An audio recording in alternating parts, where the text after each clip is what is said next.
Tonight, a special prosecutor officially declares its intention to probe the estate of NPP kingpin and former Forestry Commission boss Kwadwo Owusu-Afriyie, popularly known as Sir John, amidst recent concerns about politicians purportedly amassing wealth and land grabbing. We interrogate the proposals to deal with the canker.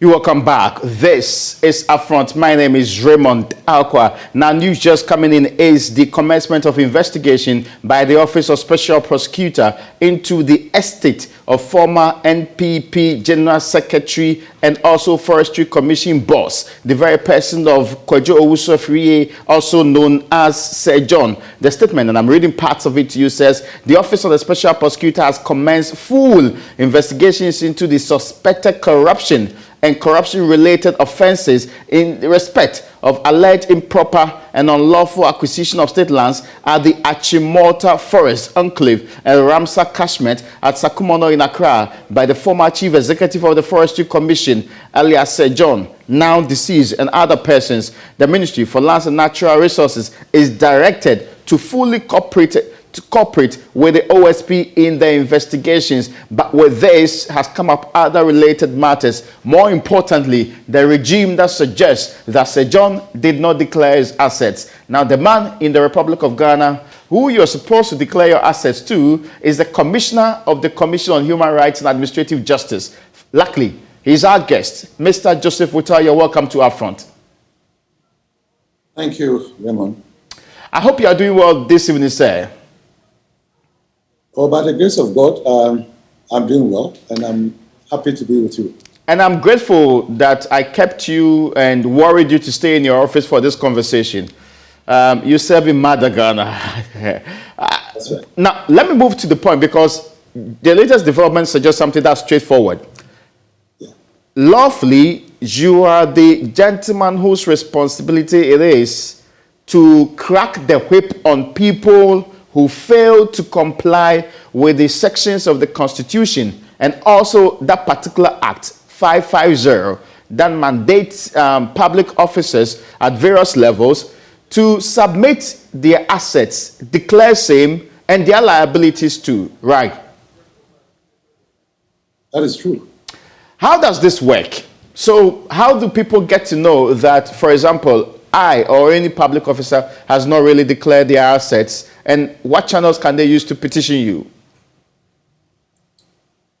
You know, Raymond, over the years, we've indicated that that's a weakness of our Constitution. It does not allow for publication of assets declared, even though it allows declared assets to be lodged with the Auditor General. But if they are not published, for citizens who have contrary views as to the properties that have been declared by public officers, to enable them to go ahead and maybe make complaints or lodge complaints with the Commission. They are left in the dark. That is something we need to look at. And over the years, we've been talking and going around in circles. And I think we should take the opportunity of the developments, recent developments, to do the right thing. How often do you receive these petitions and complaints about people failing to comply with the provisions stated earlier? Quite a number of times. We've dealt with quite a number. Last year alone, 2021, we handled over, my memory serves me, about 70 such cases. 70? 70. Where these officers of state had not complied or submitted or declared their assets? No, were alleged not to have complied. Oh, okay. Well, that's interesting. Yes. So what do you do when you receive these complaints? Well, the law allows us, empowers us to write to the Auditor General who keeps them in custody, to enable us to have copies of those declared assets in his custody, study them, and even know whether they have even been declared. On the basis of the findings, we then take appropriate action as by law established. You know, under Article 287 of Chapter 24, it is a commissioner, and in the case of the commissioner, the Chief Justice, who can investigate assets declaration, conflict of interest, and other codes of conduct issues. Now, it's important to put it in the proper perspective.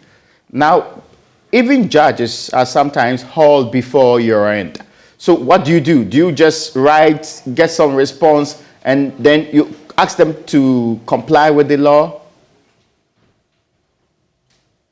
When you say haul before, now when the complaint comes, we do, as I said, we will write to the Auditor General.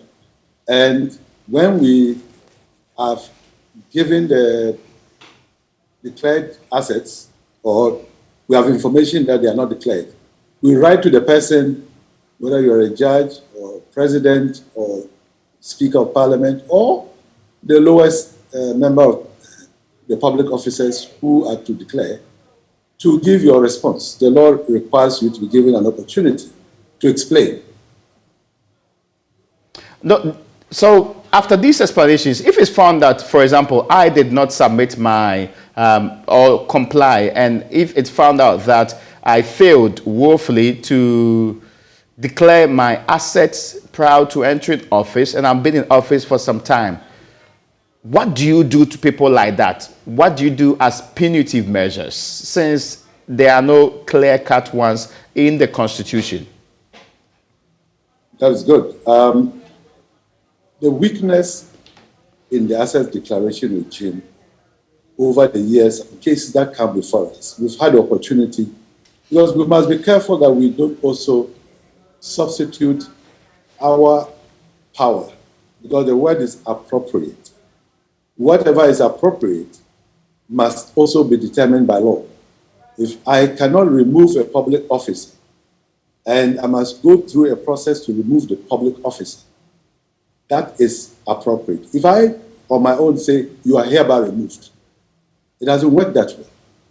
So we have made copious recommendations to Parliament in particular, to the Attorney General, to consider in cases that come before us. I remember in the case of Jean Mensa, when we were doing the Electoral Commissioner's asset declaration investigation, our decision was very clear that the weaknesses in the Public Procurement Act should enable amendments that would set out the type of administrative actions which the Commissioner and the Chief Justice can take.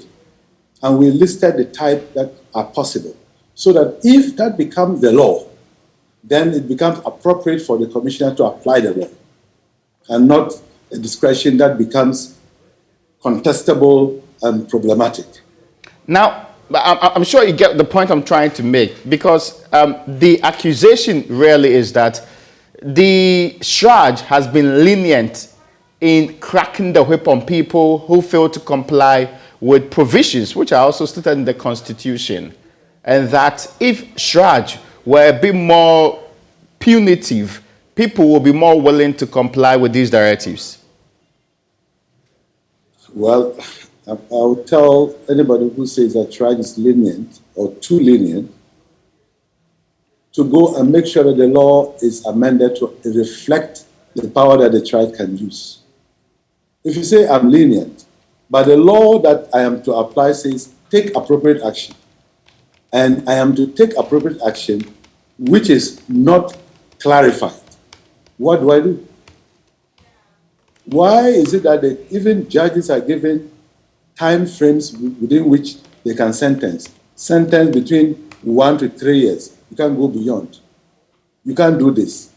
You understand? So you need to play the game in such a way that you stay within the law. If you say appropriate action, we have taken appropriate actions against people. We've banned people from office, holding public office for a number of years. We have indicated that we are moving against people in terms of property which they could not explain based on the asset declaration because they have not declared. And we deem all properties that are in their custody not to have been properly acquired. So what again do you want us to do? That is why I'm thinking that let's move beyond. let's solve the problem. Why wouldn't Parliament listen to what we have put before Parliament? We've gone before the committee, Constitutional and Legal Committee of Parliament. We've given a catalogue of what can be done to make charge, the role of charge under the Code of Conduct provisions more and better effective. We have even indicated a breakdown of Article 286 in terms of when you are to take office, what should be done, and if you don't have your assets declared, you can't assume office. And if you still go ahead and declare and assume office, what should happen to you? In the process, after 4 years, if you do not declare, which the law allows you, expect you to do, what should happen to you again, including loss of emoluments and all manner of things. So I am now expecting a law that will resolve the problem for us. And I will have the opportunity to apply that law. Now, there's a bit of all of this conversation that many people would understand. Do you have any indication from Parliament when they are likely to amend these things and give you the power to indeed do the things, the punitive measures you want to apply? Well, unfortunately, the last time we got a clear indication was when the 7th Parliament was almost ending. And as you know, as soon as Parliament ends and the new Parliament comes, the law has to start all over again in terms of the processing. So the bill has come back to the Attorney General. The Attorney General has come back to the Commission, among other stakeholders. We have even strengthened our position in terms of how to make the law even more effective. And we have submitted our memoranda to the Attorney General. I am sure it is on its way to, or it has even gone before Cabinet, before it can go to Parliament. You know the lawmaking process. So it's about time we take asset declaration regime very critically and not only speak about it on television. Can we do something about it in a hurry, as people who are in a hurry to solve integrity problems in our public sector? And this is directed to Parliament and maybe the AG's office, right? Yes, and actually, I'm including Cabinet. Okay. Yeah, because, look, what is playing out right now? We're talking about alleged assets that are not declared, right? Yeah. A major person like the late head of the Forestry Commission. And the allegation that some assets that should not have been his are part of his will. If that is true, that tells you that people are getting away with murder as a result of non-declaration of assets.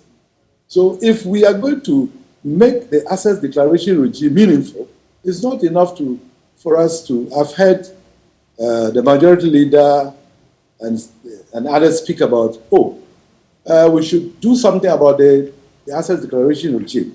We shouldn't only allow the assets to go to the Auditor General and then be sealed in an envelope. I don't even think I have a contrary view. I've told the Auditor General several times that no law says put the assets declared in an envelope and seal it. No, it only says keep it confidential. Confidential doesn't mean you can't open and see what they have declared. But let's strengthen the regime with action. Let's have publication. Let's have verification. Let's give the Auditor General the power to verify the assets. And it will tie in with what you want us to discuss, lifestyle audits. That is how it is done. I'm coming to that point because already, for example, former Auditor General Daniel Domilevo is of the view that we should take it a step further, audit the lifestyle of people, especially in our public service, so that we can justify the things they own as against how much they make as officers, be it in public life or even in private life. Is this something that you support? I support it 100%, but I'll have a caveat. This has been done in Malawi, it has been done in Zimbabwe, in Kenya, in South Africa, I have examples, Kenya, to varying degrees of success. But it is done in conjunction with other anti-corruption measures like the asset declaration regime. So it's not enough to do the lifestyle audit. You need a robust asset declaration regime with a robust publication regime, with excellent verification system, and a resourcing of the institution that will do the verification. That is capital intensive. Are we ready to spend on fighting corruption? That is what we should do. What's the difficulty in doing so, especially when government has not expressed any such difficulty? No.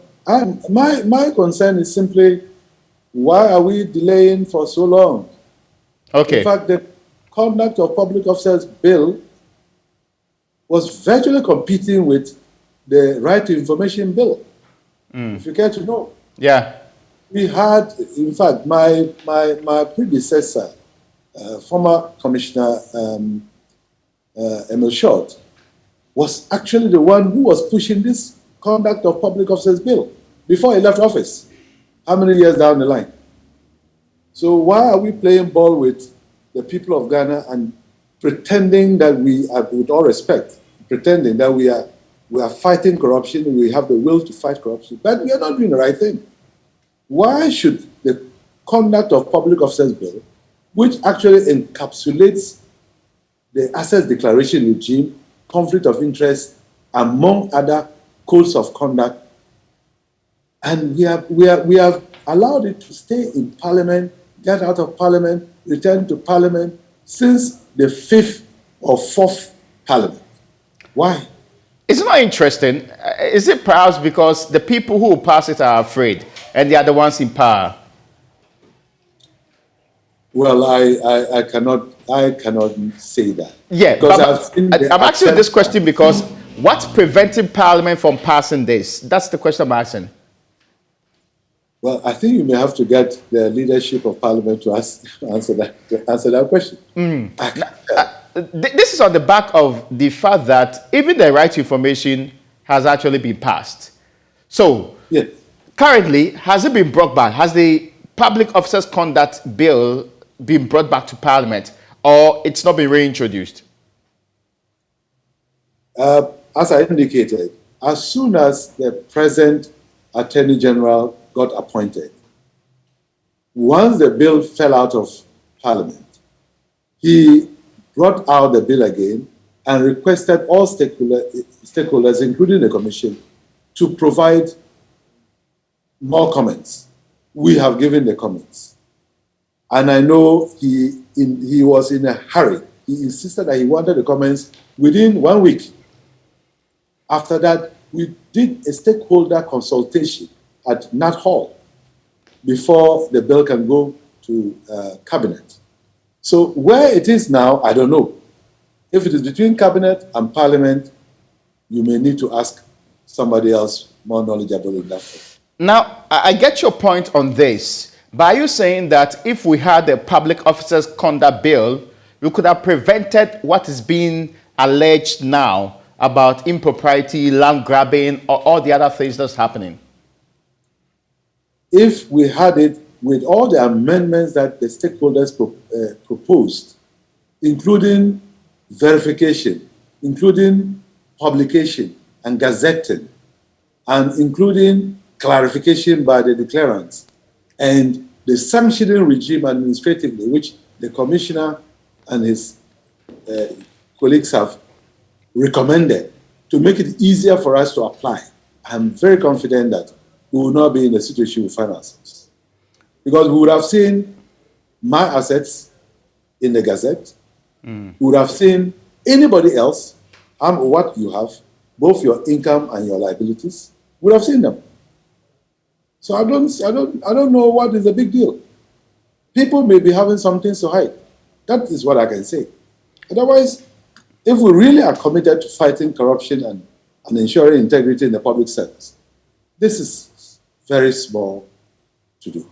At least for the people of Ghana, they deserve it. Now, There's a bigger question, though, about the conduct of public officers. Yeah. Recently, they have been under the scrutiny because the belief is that they acquire positions and they use that to acquire wealth in ways that are unlawful, that are not in sync with public morality and all the rules that we have put in place over the period. How widespread do you think this situation is? Again, I don't have the evidence, but I believe it's widespread. Because to everybody who has been given a state responsibility and a state budget, if you don't declare your assets, we are walking into a minefield. Okay. Because we don't know what you came in with, and we don't know what you legitimately owned, and at the end of your office, what you are legitimately leaving office with. So why are we not holding the bull by the horn? If we want public office to really be a service and not a place for enrichment, in this case, illicit enrichment, we need to sit up. And I am saying that this week or this month, what has happened should give us source for sober reflection that we are not really fighting corruption effectively. And those who have a role to play, please do play your role and let everybody play his role. If cabinet has to move this amended or improved conduct of public officers bill to Parliament, let's do so. And I hope the Speaker, who himself in the past had been an anti-corruption crusader, as I know, will be able to ensure that his House will not delay with that bill. Because for the bill to be moving out of Parliament since the fourth Parliament, it doesn't speak well for these two arms of government.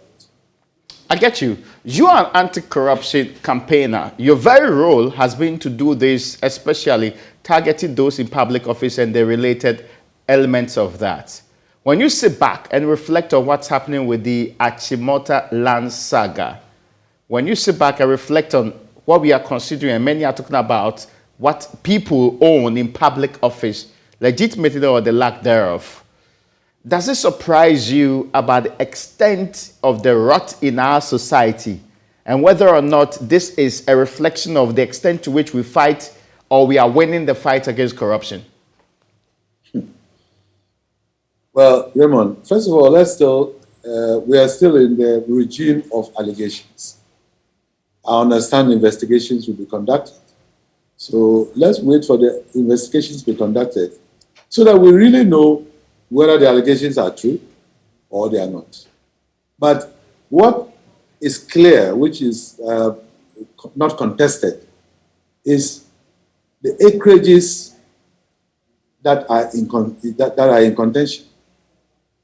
Why do we continue to see increments in acreages in terms of what is being released from one regime to the other, to the same family? That is my concern. And why should we even attempt to, we should be fighting for the environment. And why should Achimota Forest become an area to be released to people? I'm saying this mindful of the fact that I could be called upon to investigate. And so I'm being mindful of that. But we should, on behalf of the people of Ghana, not to allow our power that we are currently enjoying at any time to let us run ourselves down. Because we need the forests, right? We need the environment to be the way it is. We've already lost so much. Why must we release even more? And what happens to us when the last tree goes? Is it not a bit problematic that we are planting trees in other forests and then releasing other forests to be, mowed down and used for buildings? I find it a bit contradictory. Or because it's in Accra, and we all want to have houses in Accra, I think we should think ourselves out of this. Now, let's talk about handling of the matter. The minister has actually set up or demanded today some information from all the relevant bodies, from Forestry Commission, the Lands Commission, and also all the other parties involved in this, including the family. How do you think this matter about investigations, the matter about the releases have been handled, especially recently? Well, I've been following the discussions closely, and I think my take will be that why don't we have an independent inquiry that will be outside the purview of government and governmental agencies that are currently involved. That will conduce to transparency, and the outcomes will be more acceptable. So that is my take. The more independent the inquiring body is, the better. Is SRAJ positioned or qualified to probe this matter? With a petition, of course. Well, I would prefer an independent body other than SRAJ, if you understand, because of the issues involved in it. Means we have to abandon everything else and concentrate on that. Why don't we get an ad hoc independent body to do that? And then we can solve all the problems. Already aspects of the case is here. 14 CSOs have petitioned the commission. So what we can be having our bite, whilst that ad hoc committee, independent committee, can also do the overall picture, so that we all end up resolving the problem for Mother Ghana. I get your point. And by way of moving this along that particular, what's the status of that petition that was sent to you anyway? Well, as I indicated, I've been very busy myself. I haven't actually seen it, and this is a big office. It will be at the registry if it has actually come. But I've read, as you have read, that they've sent it, and I've got calls that they've sent it, but I've not yet cited it. Well, that would be interesting to know what happens in the future on this. There's a question that's on the minds of everybody in this country, and that question is what I'm actually asking you. Are we winning the fight against corruption? It depends on where you sit. Where I sit, I think we are winning. We are doing our bit, right? If everybody else is made to do his bit, I'm sure we will be winning. But for now, we need a lot of things that are not yet in place. Can we have a more fit-for-purpose code of conduct bill? Can we have an illicit enrichment amendment to the Criminal Offences Act, which has been proposed, and I know is part of the amendments that are coming, but we've not yet seen them. If we do all that, we put them all together, you would see there's no loophole for anybody to run out. That is how what I will indicate for now. Finally, it is not difficult to win the fight against corruption. It's not difficult. Okay. It takes willpower and disinterest in terms of those who are going to do the work and resourcing them. That's all.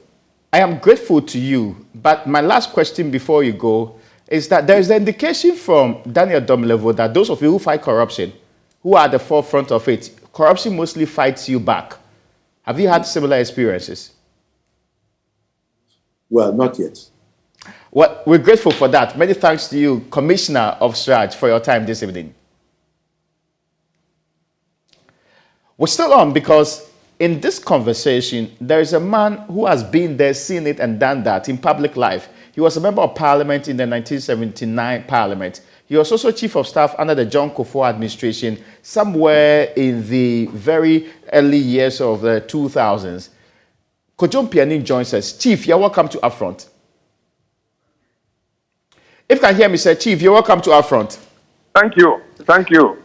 Very much so. Now, there is currently a very big concern about how, I don't know if I can still call you a politician, but you politicians have conducted yourself in office.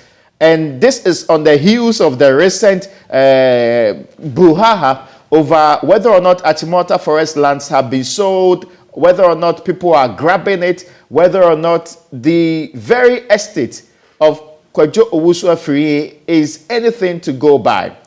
From where you sit, is this a big deal worthy of the investigation and the noise many are making about it? Well, I believe you started by calling me a politician.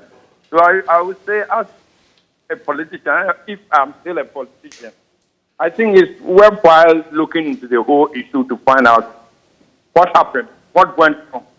If what I'm seeing, reading about his assets, not only what is in the Achimota forest, but other assets, are true, then I think it's worth looking into this matter and look at it critically, because it does not really speak very well of politicians.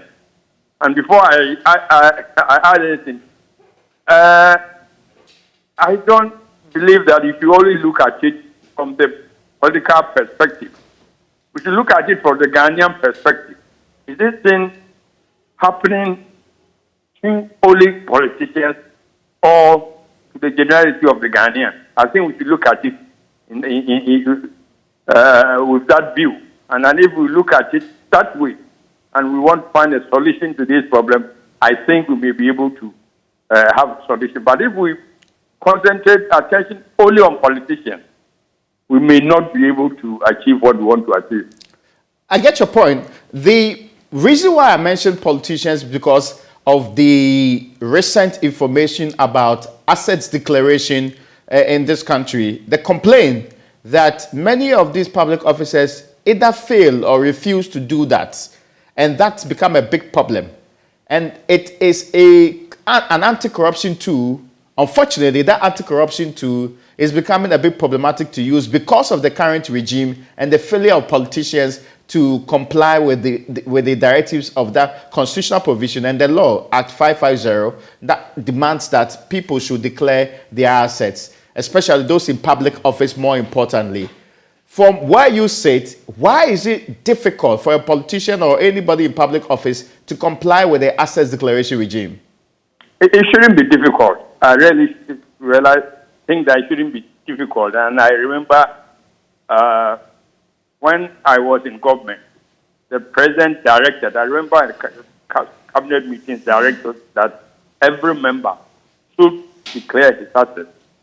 But I have a problem about this declaration. Is it doing any useful purpose? Maybe we have to look at the whole declaration to see if we are doing properly or rightly. If we look at it, and because I declare my assets, it's supposed to be secret, I give it to the Auditor General. He puts it under lock and key. Nobody even knows whether what I'm declaring is really what is there. But that's what I have declared. It's not checked. Whether I'm being truthful or not, nobody checks it. So what is the purpose? Suppose that I have one house, and declare I have two houses. And even in the declaration, I don't even show anything. There's nothing for me to say, this is a picture of my house, or the house is situated at such and such place. But I just put on the form, two houses. When I'm here, I have only one house. During the course of my work as a minister or something, I acquired another house, maybe through corrupt practices. I've already declared two houses. So if you go and look at it, I have two houses. So maybe I think we have to look at the whole concept of the declaration. Is it being done properly? I don't think so. Is it because of the verification lacking in there? Because nobody verifies it anyway. Exactly so. That's what I'm saying.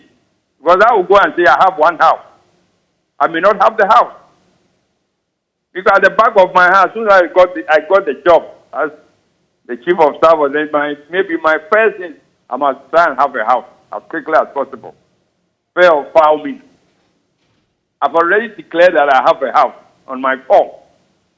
I get the house. If you go and look at it, he said he has one house. How did I get the house? So let's look. I think the idea of declaring assets is a good idea. But let's look at the way it's done. I think we have to improve upon it. If we don't improve upon it, to me, it doesn't mean anything. Many say the best way to do that is to combine the asset declaration itself with a regime where we can audit the lifestyle of public officers, first and foremost. Yeah, these are two different issues.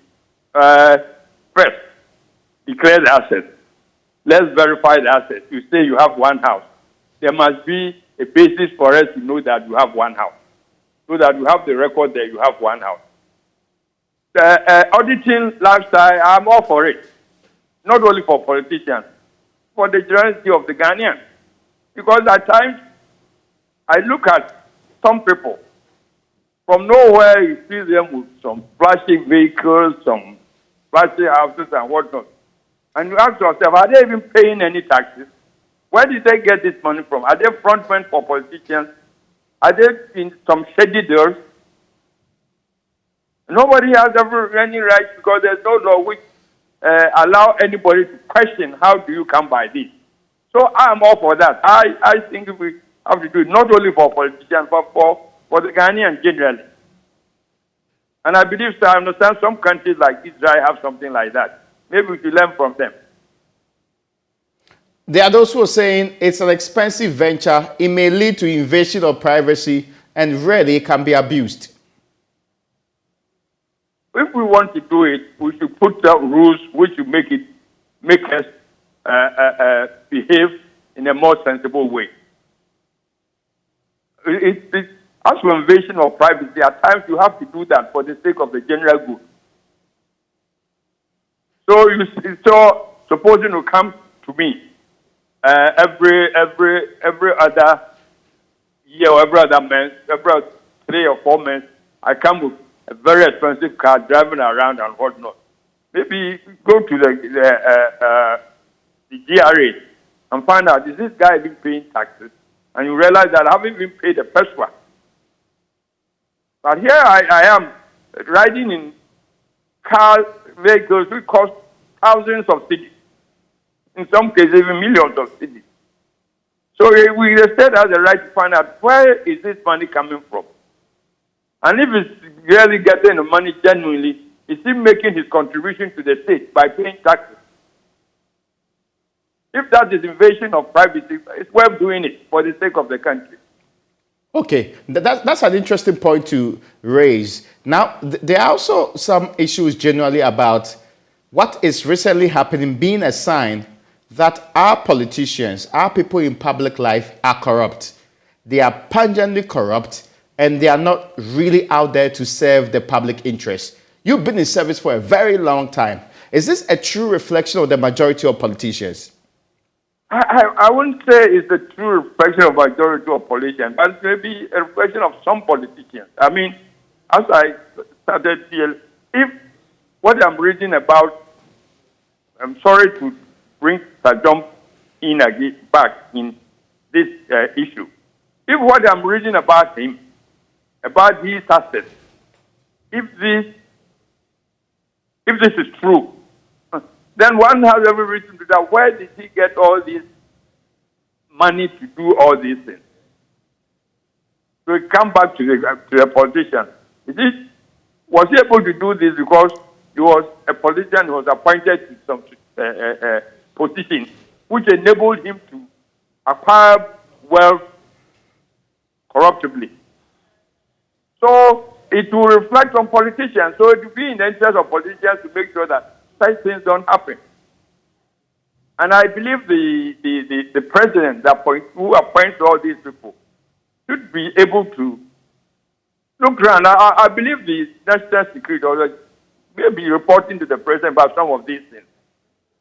From my own experience about some of these issues, And the president, a president should take action on some of these issues. Otherwise, it becomes something against all politicians, including you, the president, because people will be legitimately right to question, where is the source of this wealth? What is your income? How did you make this money to be able to put up all these houses, to buy all these vehicles? The Ghanaian has every right to ask those questions. If I understand you properly, you're saying that the executive leadership of the country should act so that all politicians are not made to look like everybody is bad.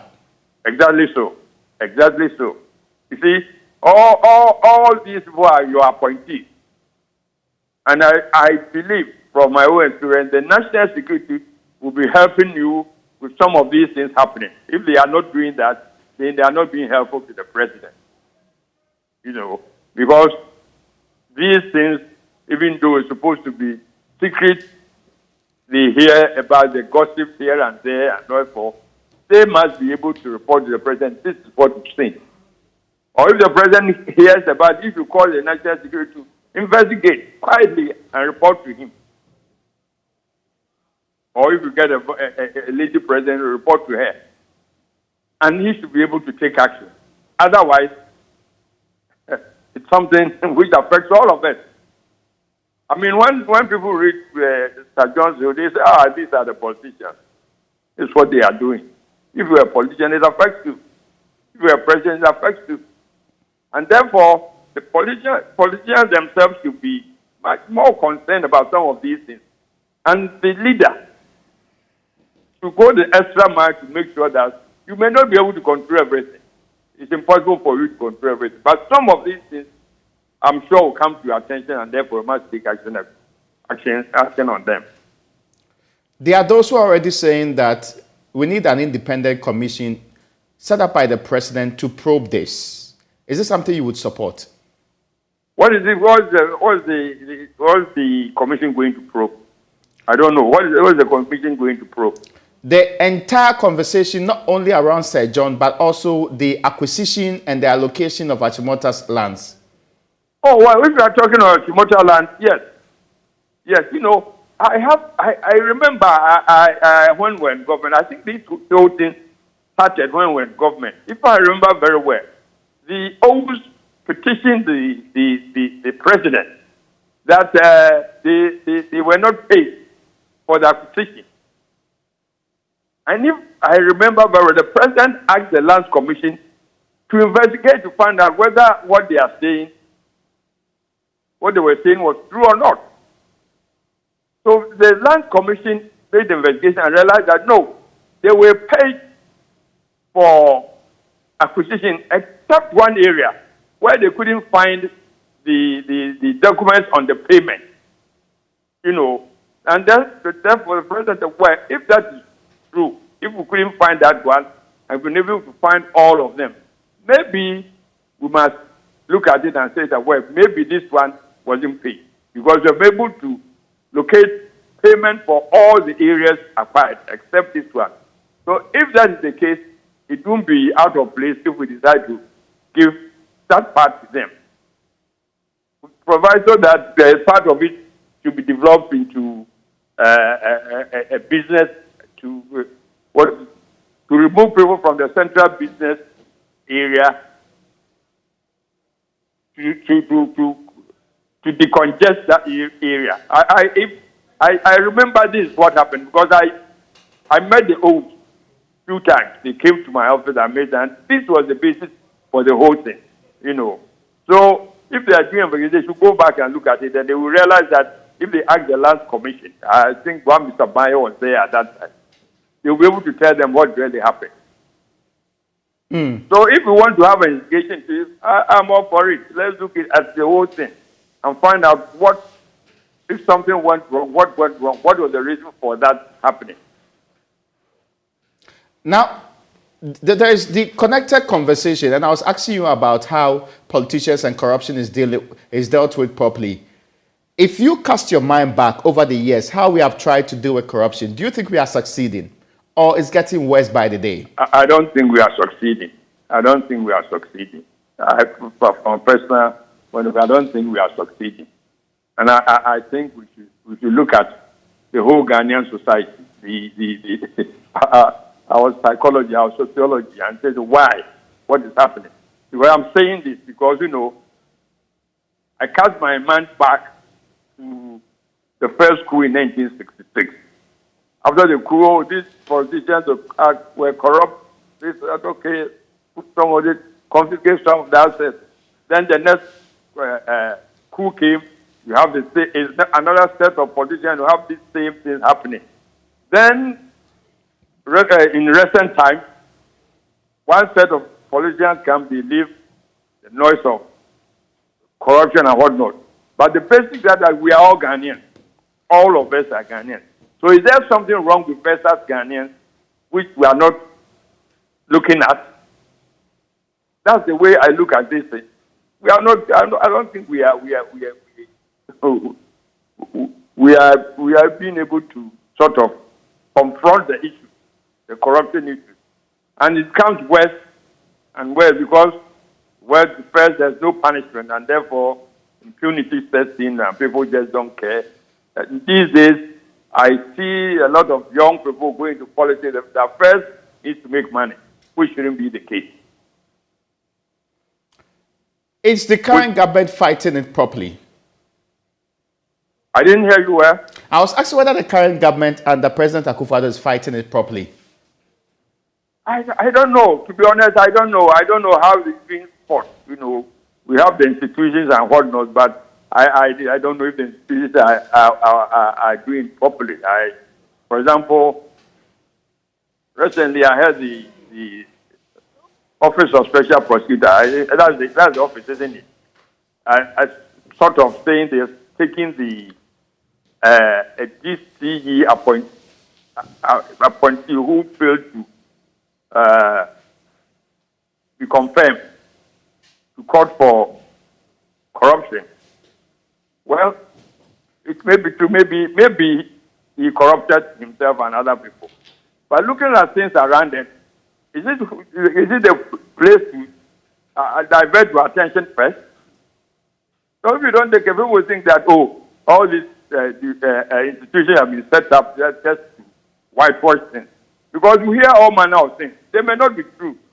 But you, as the Office of Special Prosecutor, should be looking into some of these areas to let us know that whether some of these things are true or not. But if you decide to pick the small, excuse me to use the word, the small boys, and leave the bigger ones outside, people will just lose confidence in the whole situation. That's interesting to know. I mean, I need to be wrapping up this conversation with you. I'm only trying to pick up your brain on one happening that I've spoken to you about. It's the popular phenomenon around the gender minister and the Domiko Abenya MP. Now, today, Parliament is meeting on her privileges committee. She insists, and she spoke to my colleague earlier, that she's not been informed about any such meeting about her and what she has done and her being away for a long time. You advised that we should get to the bottom of this earlier. Are you worried that it's still a thorny issue even to today? Yeah, I really don't understand why this thing should continue engaging our attention. It's something we have taken care of long ago. Two issues, as I said earlier. As for the appointment, you are appointed by the president. If you are not performing your function, the president has every right to remove you. If you are not performing your duties, this shouldn't be a question of debate at all. Parliament, why is he not going to Parliament? Is he not getting permission, or has he sought for permission and they have refused? But her condition is such that she can't be in Parliament. These are issues which shouldn't drag on at all. And I believe we should have handled this long ago. What does it say about how this is being managed? I believe we are not managing it well. I believe Parliament should sit up and look at it.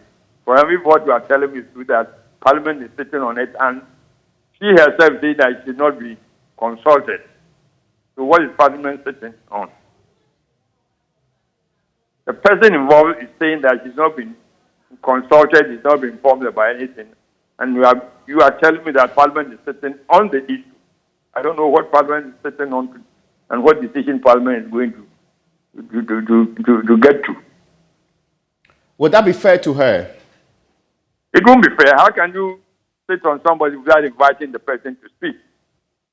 To find out from her what's happening. Maybe he sought permission. Or somebody decided to sit on her request. And maybe he's not well. And he may have documents to prove that. So how can you take a decision without consulting her, without inviting her to come and explain herself?